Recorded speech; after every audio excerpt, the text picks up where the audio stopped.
Hello there. It is with a lot of pride that I address the Nigerian youth as the leader of the new nation.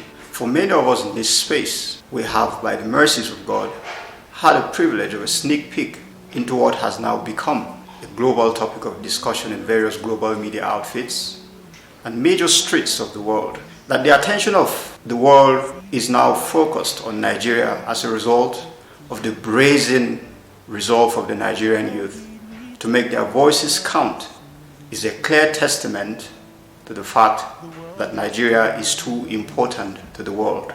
Despite the fact that we have become the world's greatest exporter of human capital, owing largely to the frustrations occasioned by leadership deficit. The events of the past 2 weeks have revealed the frustrations of a nation in a quest for self-discovery. Questions were raised, hidden ill motives were revealed, religious bigotry was exposed, political machinations have been demystified.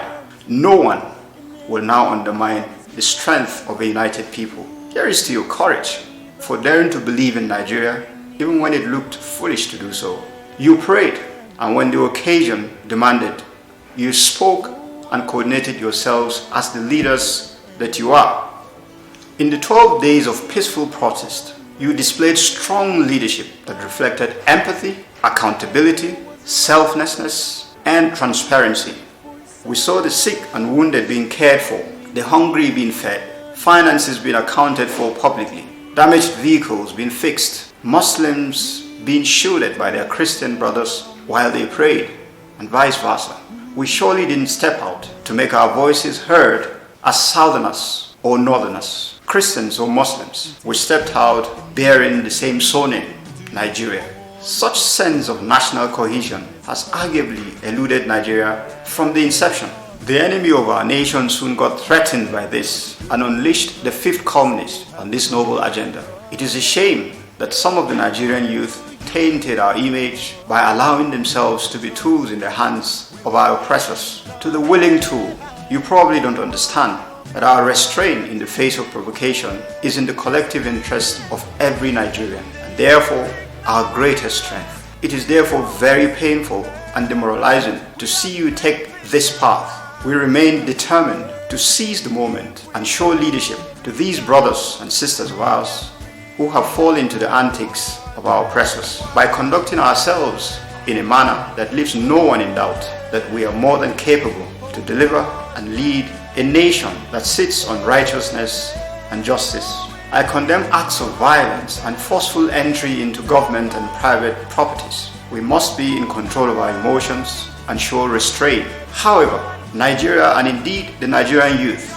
must not allow the trending looting of palliatives to overshadow the original conversation of the quest for a just society. We will continue this conversation until we arrive at a nation where everyone feels a sense of ownership with a lot of pride. Therefore, it behoves those in the helm of affairs to lead in entrenching the values of accountability and justice in the fabrics of our society as we seek to bridge the gap between the rich and the poor in our nation. My appeal to Mr. President is that engaging the Nigerian people regularly, in person, especially on matters of life and death, does not make you less of a president. In fact, it makes you more presidential. Hearing from you once in a while reminds one of the masquerade that only appears in the village square once in a blue moon. We always want to hear your perspective and to see your emotions on issues of national importance. To the Nigerian youth, we owe it to our heroes that were killed in Lekki and other parts of the country to make the quest for a better Nigeria our personal responsibilities, continuing to host the Nigerian flag